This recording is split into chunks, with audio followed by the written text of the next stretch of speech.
उत्पत्ति 14:17 से 20 में पढ़ेंगे। जब परमेश्वर के लोग जब परमेश्वर पर विश्वास करने लगे, उस समय अब्राहम नाम का एक व्यक्ति था जो कि परमेश्वर ने उसको चुना था। लेकिन एक दिन क्या हुआ, अचानक आवाज आया। आवाज ये आया अब्राहम के पास, तू अपने घर घराना कुटुंब को छोड़कर तू मैं जिस देश को दिखाता हूँ उसी देश में तू चला जा। तो बाइबल कहता है कि उसने उस आवाज को सुन लिया और विश्वास किया और उसी जगह गया।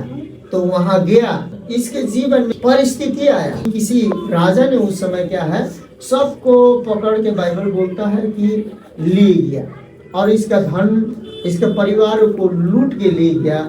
लेकिन बाइबल कहता है कि ये लोग के पास परमेश्वर ने इतना धन और इतना सम्मान, इतना ब्रेव आदमी लोग, जो बहादुर आदमी लोग दिए थे। ये लोग जाके क्या किए, युद्ध किए और सारे युद्ध करने के बाद में उनके जितने भी लूट के ले गया था उन लोगों से क्या किया, परमेश्वर का अनुग्रह, परमेश्वर के कृपा से उस धन को और अपने परिवार को फिर क्या किए, वापस ले आए। और वापस ले आए तो यहाँ पर एक व्यक्ति से भेंट होता है और बाइबल इब्रानी के पुस्तक बोलता है कि वो व्यक्ति यीशु मसीह के ही अवतार था। उसके बाद उस व्यक्ति का कोई भी उत्पत्ति में नाम नहीं लिया गया है। उसी व्यक्ति के बारे से हम लोग आज प्रभु भोज क्यों लेते हैं, उस बातों को हम लोग शुरू करेंगे। चलिए पढ़िए। जब वो कदोलाओमेर और उसके साथी राजाओं को जीत कर लौटा आता था, ये राजा सदोम का राजा, ये सदोम का कदोमेर जो राजा था, कदोलाओमेर जो राजा था, उसको जीत के अब्राहम क्या करके आया था, लौट के आया था। आज मेरे प्रिय मित्रों, भाइयों बहनों, आप परिस्थिति में हो, बीमार में हो, रोग में हो, पीड़ा में हो, अब यीशु मसीह के नाम में जीतने जाने वाले हो। जितने भी विश्वास करते हो आप यीशु के नाम में आप जीतने जाने वाले हो। और जितने भी शैतान ने आपके चैन, आपके रुपया, आपके पैसा को, आपके शरीर के जितने भी शांति को, आनंद को सारा छीना है, जो भी बेचैन करके रखा, वो परमेश्वर आपको लौटा देगा और वो आप खुद लूट के लेंगे। और आगे को राजा सावे नामक तराई में, हाँ, जो राजा की तराई भी कहलाती जो है, राजा की तराई भी कहलाती है, उससे भेंट करने के लिए आया। और वो भेंट करने के लिए आया एक व्यक्ति।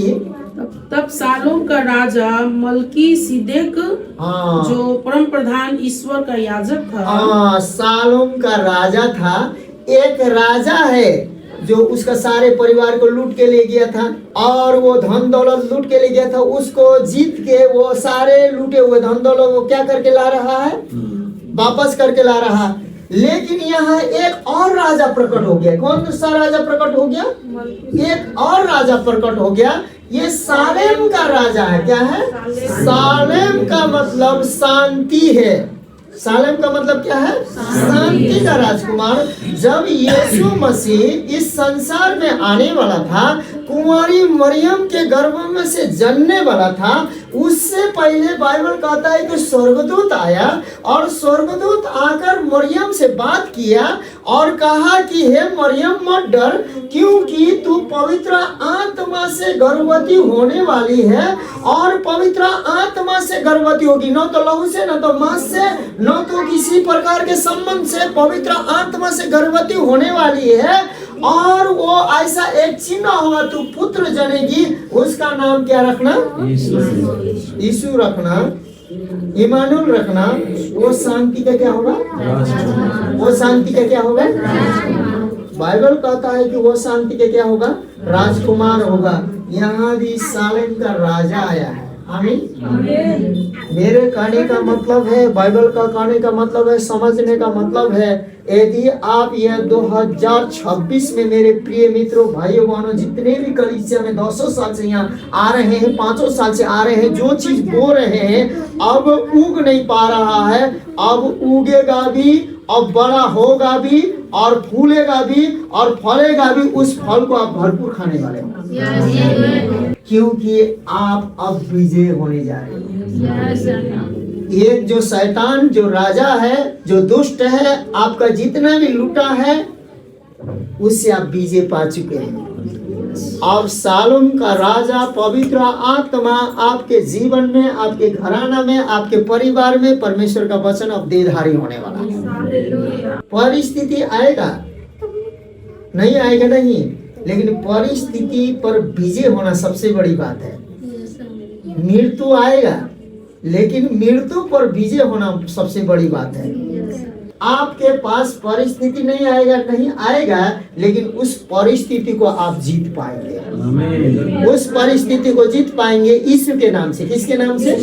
क्योंकि यीशु बाइबल में कहता है कि मुर्दों में से क्या उठा है? जी उठा है। ये शालेम का राजा किससे मिलने आया है? अब्राहम से मिलने आया है। बाइबल कहता है, सुनिए मेरे प्रिय भाई बहन, मेरे मित्रों, जितने भी यहाँ कलीसिया में आए हैं, प्रभु यीशु मसीह के पास आए हैं, आप मेरे पास नहीं आए हैं।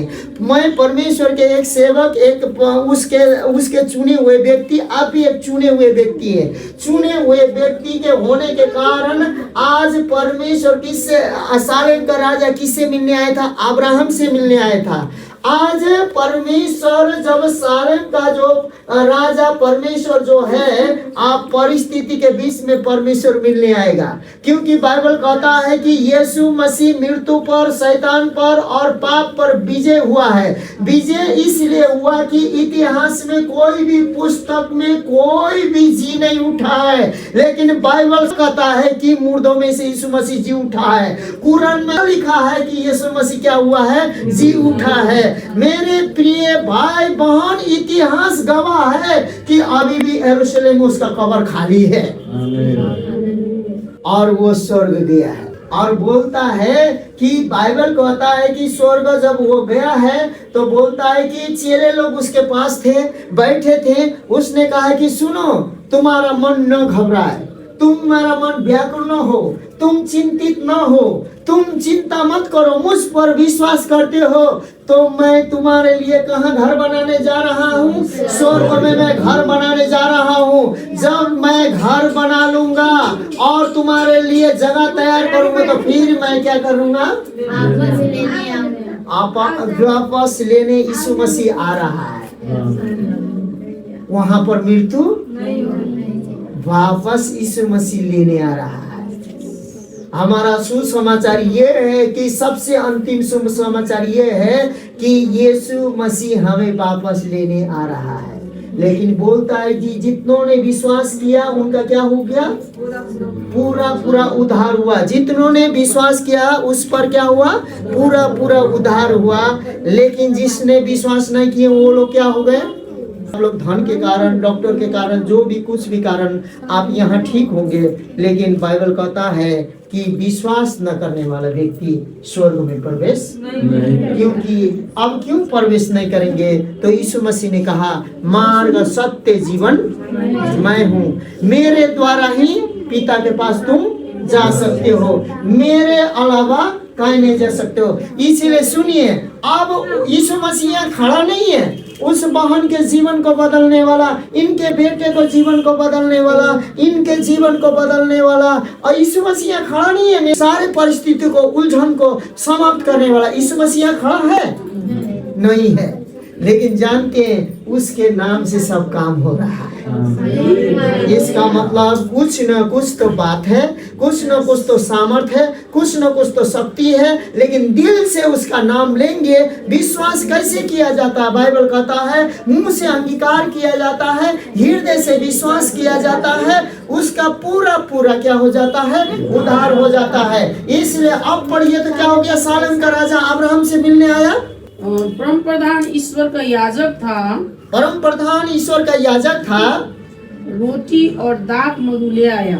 हाँ, आप आज उस दाख मधु रोटी को इधर लाइए। यीशु मसीह ने कहा जीवन का रोटी हूँ, और यीशु मसीह ने कहा जो प्यासा है मेरे पास आए, मेरे पास जीवन का जल भी है। क्या भी है?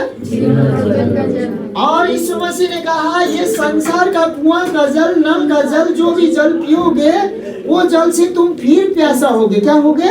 लेकिन मैं जिस जल को मैं दूंगा वो जो कोई पिएगा वो कभी प्यासा नहीं। इसका मतलब कि मेरे प्रिय भाई बहन, जो विश्वास कर लो, यहाँ जो उम्मीद से आप आए हो ना, आज के बाद यीशु मसीह जो परिस्थिति से आप उलझ रहे हैं ना, जिस परिस्थिति से आप बेचैन है ना, जिस परिस्थिति से आप कठिन मुश्किल में है ना, उस परिस्थिति अब यीशु मसीह लेने वाला है।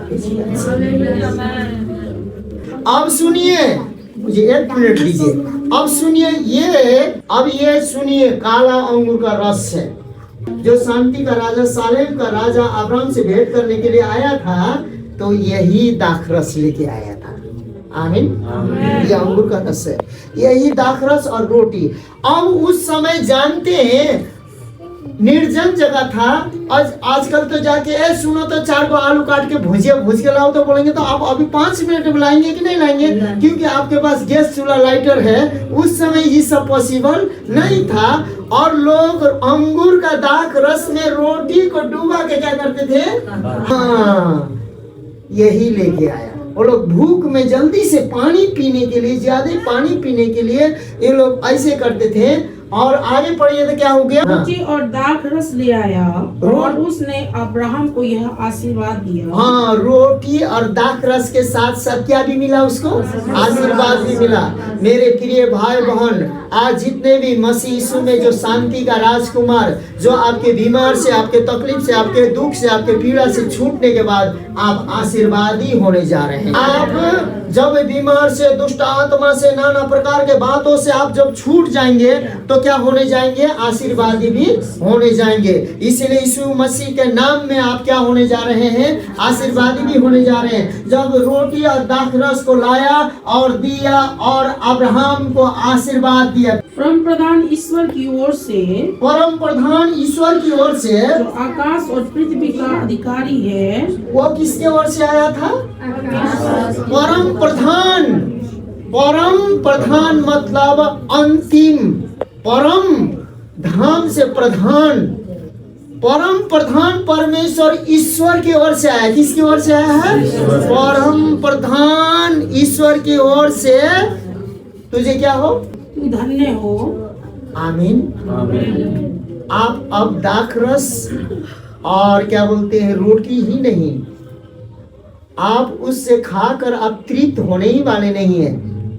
तृप्त होने के बाद आप चंगाई छुटकारा पाके सिर्फ तृप्त नहीं होंगे, लेकिन मेरे प्रिय भाई बहन सिर्फ तृप्त नहीं होंगे, आप आशीषित भी होंगे। क्या चीज भी होंगे, उसके बाद सिर्फ आप आशीषित नहीं होंगे, लेकिन आप लोग धन्य भी होने जा रहे हैं, क्योंकि स्वर्ग और पृथ्वी का जो ईश्वर है वो आपको धन्य बनाने चाहता है।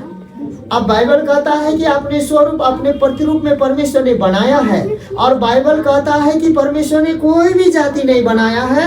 परमेश्वर ने किसी भी मुख से किसी को नहीं जन्म दिया है, किसी को कभी कमर से जन्म नहीं दिया है, किसी को भी परमेश्वर ने पैर से जन्म नहीं दिया है। परमेश्वर, बाइबल कहता है कि मिट्टी लिया और आदम को बनाया, आदम के पसली को निकाला और हवा को बनाया, और जाति में परमेश्वर ने 2 ही इंसान बनाया, एक पुरुष बनाया, एक स्त्री बनाया।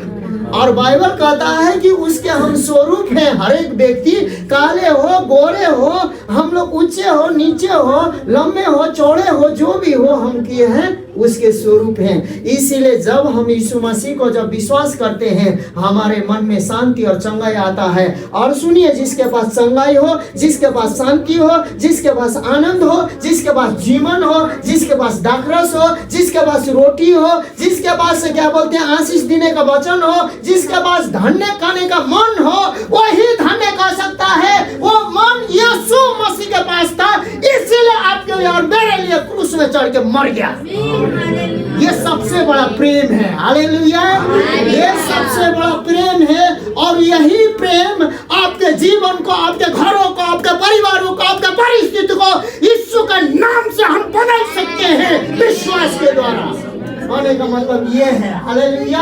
इसीलिए मेरे प्रिय भाई बहन, आज जो परमेश्वर यहाँ पर करने जा रहा है, आपके जीवन में करने जा रहा है, उसको हृदय से विश्वास करना पड़ता है। और धन्य है परम प्रधान ईश्वर, धन्य है परम प्रधान परमेश्वर ईश्वर, जिसने तेरे द्रोहियों को हाँ, जिसने मतलब वो परम प्रधान परमेश्वर ने मेरे द्रोहियों को, आमीन। मेरे पास दिक्कत है तो मेरा द्रोही है, मेरा द्रोही ब्लडर में क्या है? पथरी है। मेरा द्रोही डायबिटीज है। मेरा द्रोही टीबी है। मेरा द्रोही कैंसर है। मेरा द्रोही गरीबी है। मेरा द्रोही मुझे बेचैनी है, दुष्ट आत्मा शैतान से दिक्कत है।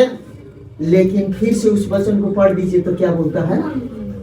धन्य है परम प्रधान, धन्य है वो परम प्रधान ईश्वर जिसने तेरे द्रोहियों को तेरे वश में उसने तेरे द्रोही को क्या कर दिया? वश में कर दिया। आमीन। हमारी स्थिति नहीं आएगा लेकिन हमारे बस में होगा। आप किसी जानवर को घर में पालते हैं ना, तो किसके बस में रहता है वो? मेरे बस में। पक्का है? हाँ, इसी प्रकार परिस्थिति आपके बस में रहेगा। अगल बगल में जो भी परिस्थिति रहेगा, लेकिन परिस्थिति यीशु के नाम से किसके बस में रहेगा? मेरे बस। अब गरीबी आपके बस में रहेगा। आमीन। पैसा आपके बस में रहेगा। आपके मन आपके बस में रहेगा। सब कुछ आपके बस में रहेगा। लेकिन किसके कृपा से? किसके दया से? यीशु मसीह के कृपा से।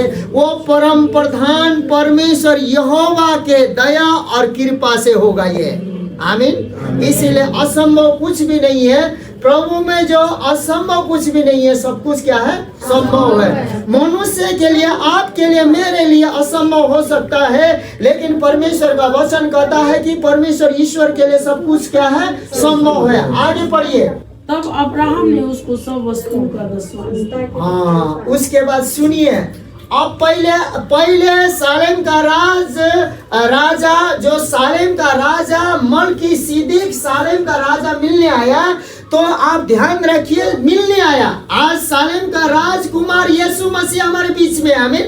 हम विश्वास करते हैं उसका वचन, उसका बाइबल हमारे बीच में है, तो वो भी क्या है? हमारे बीच में है। उसका वचन, उसका बाइबल हमारे बीच में है, तो वो भी हमारे क्या है? बीच में है। सालेम का राजा आपके बीच में, मेरे बीच में है। मलकीसिदक जो सालेम का राजकुमार आपके बीच में, मेरे बीच में है। अब आपको परमेश्वर रोटी से और दाख रस से तृप्त करने वाला है। तृप्त करने के बाद आपको आशीष देने वाला है। आशीष देने के बाद आपको धन्य करने वाला है। और धन्य कहकर क्या किया? चीजों का दसवां। उसके बाद आप अब धनी होने जा रहे हैं। यीशु के नाम में आपका गरीबी चलता जाएगा। इसने पहले भोजन दिया, रोटी दिया, दाखरस दिया। उसके बाद दाखरस देके क्या किया? आशीर्वाद दिया। उसके बाद आशीर्वाद देके क्या किया? धन्य किया। तू धन्य है उस परमेश्वर की ओर से। और उसने सारे दसवंश भी द्रोहियों को क्या कर दिया? बस में कर दिया। और द्रोहियों को बस में, परिस्थिति को बस में करके धन्य कर दिया। परमेश्वर को महिमा हो। इस वचन के द्वारा आप लोग आशीषित हो गए।